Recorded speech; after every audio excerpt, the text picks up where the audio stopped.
Nabasuje mu byubahiro byanyu. Iyi ni Digital Wealth Rwanda. Nizere ko mumeze neza mwese aho muherereye, kuko ni byiza gusa tubifuriza kandi turashimira cyane abantu bigo mu mwanya wabo bagakanda kuri like na subscribe kugira ngo amakuru meza ya Digital Wealth Rwanda tubagezaho ajye abageraho ku gihe.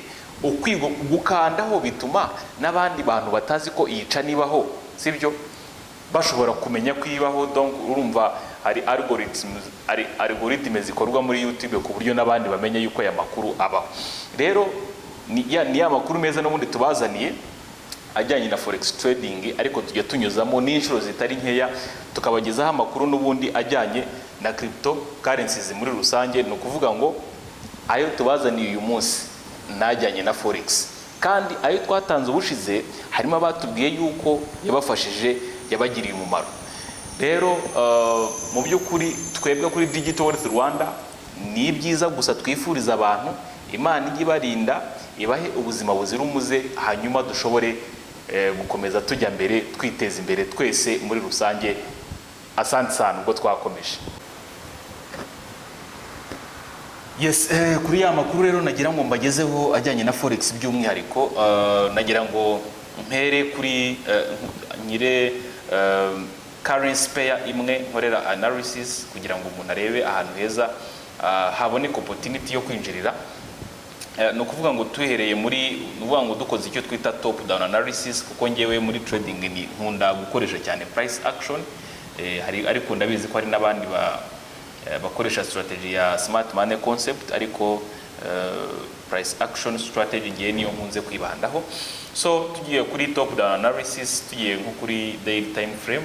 No kuvuga ngo iyi ni imwe muri closes mu ma closes uvuga ngo tugira major pairs, tugira closes na exotic currency pairs, ariko iyi ni imwe muri close pairs. No kuvuga ngo turebeye muri time frame ya day cyangwa se daily time frame, kuko ni ngombwa guhera mu bihe binini tugenda tugana mu bihe bitoya twiga isoko. No kuvuga ngo isoko ryaramanutse mu by'ukuri uriri kuri isoko ryaramanutse riri kuri strong support, nk'uko bigaragara hano hasi. So ubwo rero imbaraga z'ababayers ziramutse zikomeje kuba izifatitse, bazamurira isoko, hanyuma tukashakiramo opportunity ya buy by'umwihariko. So tugarutse urabona ko isoko mu by'ukuri ubu tuvugana riri kuri strong support hepfo rwose kuri key level. Hanyuma tuje hano mu masaha ane nk'uko bigaragara, general trend urebeye mu masaha ane ni downtrend. This is a downtrend move, this is a downtrend market. Ubwo isoko ubwoko bw'isoko ni trending market, direction ni downtrend. No kuvuga ngo isoko rya creatinze iyi ni ubumanuke, nibyo twita lower low, hanyuma habaho retracement nk'iyi tukavuga ko habayeho lower high. Opportunity yaho kwinjira ubwo hari muri iyi nguni ahangaha. So aho isoko rigeze rero dutegereje yuko rizaza rigakora kuri trend line by'umwihariko, ryamara kuyikoraho swat rikaba ryakomeza kumanuka, usibye ko bisa nk'ibigoye kuko hasi ahangaha iyi support iri very strong, cyangwa se rikaba ryahinduranya iyi trend line by'umwihariko rikaba ryakomeza kuzamuka. So ubwo rero nonaha ntabwo navuga ko hari opportunity yo icyo umuntu akora nonaha kuri iri soko rya Eurocard, currency pair ni Eurocard by'umwihariko. Ubwo tubaye dutegerejeho gatoya kugira ngo opportunity mu by'ukuri ibe yaboneka neza. So ubwoko bw'abatrader rero buratandukanye. Kuri nkatwe baba day trader by'umwihariko uvuga ngo biba bisaba ko umuntu yinjirira muri 1 hour time frame, kuri 1 hour time frame. Ubwo reka turebe ukuntu iri soko rizitwara niriramuka risatiriye iyi trend line by'umwihariko. So umuntu araba rero ategerejeho gatoya mbere yuko azafata icyemezo cyo kwinjira muri iri soko. So mu by'ukuri iyi ni imwe muri close pairs, ariko ntabwo move, ntabwo mbese hacamo liquidity, ntabwo iri hejuru cyangwa se ari nyinshi cyane ugereranyije na major pairs by'umwihariko. twibutsa abantu yuko abantu bashaka kuza kwigira ni karibu, yaba bigira online cyangwa se n'uwagira akanya akavuga ati reka nze ku Gisimenti, ubona bene uwo nguwo nawe ni karibu, kuko uyu ni umwuga mwiza usaba ibikoresho bikeya kandi ugira icyo umarira uwuha umwanya, uwushyiraho umwete, uwukora, kugira ngo za invoices ziba zitureba dushobore kuzishyura mu buryo butatugoye. So iyi yari Eurocard by'umwihariko. Ku bijyanye rero na gold nababwiyeho ubushize nuba narababwiye kuri gold, uvuga ngo kugeza n'ubu ngubu ubwoko bw'isoko ni buracyari bwa bundi turebeye muri time frame nini, ni trending market, iri uptrend. Isoko ryakomeje kuzamuka, ibirimo gutera ubuzamuke bw'isoko by'umwihariko ngira ngo ndumva narabisobanuye, ni geopolitical tensions. Ni ukuvuga ngo kuriya kuntu hari ukuntu Trump perezida wa Amerika by'umwihariko arimo gufatira arimo gushyiraho ingamba mu bijyanye na economy by'umwihariko. Hari amatarifu yagiye ashyiraho abangamiye abanyakanada mu byo bimportinga, ndetse no kuri Mexique, ndetse no ku Bushinwa by'umwihariko. Ubushinwa rero muri no minsi nabwo burimo kugerageza kubasubiza, bushyiraho nawo ingamba zitoroshye mu buryo bwo twakita nk'ibihano kuri Amerika ku myitwarire ya Trump arimo kugira. Urumva rero mu bijyanye na economy ntabwo byoroshye, so biba byateye abantu ubwoba ku buryo amafaranga yabo bayahungishiriza muri zahabu by'umwihariko. So tugiye kureba n'ubundi ku munsi w'ejo hashize bari babituguriye neza ko bari babitubwiye neza, umuntu agiye kuri ya website nabarangiye nziza cyane dusomeraho amakuru, kuko ku bijyanye na fundamental analysis ni ngombwa cyane yuko umuntu agira amakuru mbere yuko afata icyemezo cyo kuvuga ngo agiye kuri technical analysis, afashe n'icyemezo cyo kwinjira mu isoko runaka. So urabona ko hano bari babisobanuriye neza ko gold price confirmed a bull close on the 4-hour time frame after it closed above the falling trend line resistance at 2862 in Friday's Asian session. Nuvuga ngo isoko no kuwa gatanu byaragaragaye ko rwose hamaze donc rikomeje kuzamuka, ubwo ni gold by'umwihariko. Noneho bakadusobanurira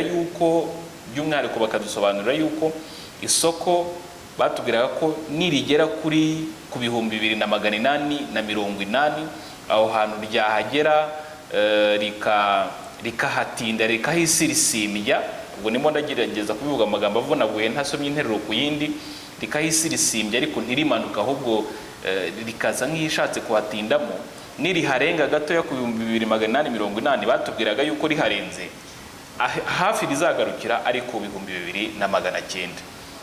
Ibyo rero byadufashije kwinjira mu isoko tugerayo dukorera kugeza ku 2900. Isoko ryarahageze, batugira n'inama bati rero nirigera nahanga ku 2900 by'idolari kuri icyo giciro rigasa nk'irihatinze ntirimanuke, probability nuko isoko rizazamuka rikagera ku bihumbi 2950 gold ikavunja ityo mu madolari. Ibyo rero ngiye kubereka kuri chart by'umwihariko, umuntu yitegereje neza urebeye no mu masaha ane, iyi ni gold kuri USD by'umwihariko. No kuvuga ngo habayeho ubuzamuke ku buryo rwose nko mu ijoro ryahise gold yarazamutse igera ku bihumbi 2941. Urumva ko byasatiraga 2950 nkuko babitubwiraga. So bishatse kuvuga rero umuntu washyizemo a buy order mu gihe isoko ryari muri ranging hano, risa nk'irimo kwibyinaho ahangaho. Umuntu washyizemo order agashyira stop loss hano munsi, hanyuma iyo order kemera akayirekeramo kubera ko yasomye zira information yagize ari amakuru. Urumva ko byaje kugera hejuru ahangaha, bene uwo muntu akoreye pips, bene uwo muntu yaramaze gukorera pips zitari nkeke. Kubera yuko tugiye kureba neza ushyizeho long position hano, ukuvuga ngo ku muntu ahantu heza ho kwinjira hari muri iyi area umuntu agashyira stop loss hano munsi. Ubwo ndimo ndavugira ku muntu w'umu swing trader by'umwihariko, no kuvuga ngo isoko urabona ko mu by'ukuri yavuga ati ngenda sohokera kuri 2950, ubwo ni hariya hejuru. No kuvuga ngo risk to reward ratio ni 2.56 nkuko birimo kugaragara, ariko isoko aho ryagarukiye mbaye nk'ugiza hepfo gatoya urabona ko byatanze risk to reward ratio ya 2.27. Ibi bishatse kusobanura ngo inyungu yabonetse kuri uyu swing trader, inyungu yabonetse novuga ngo yikubye 2.27 ugeranyije n'igihombo yari bubone in case cyari bube.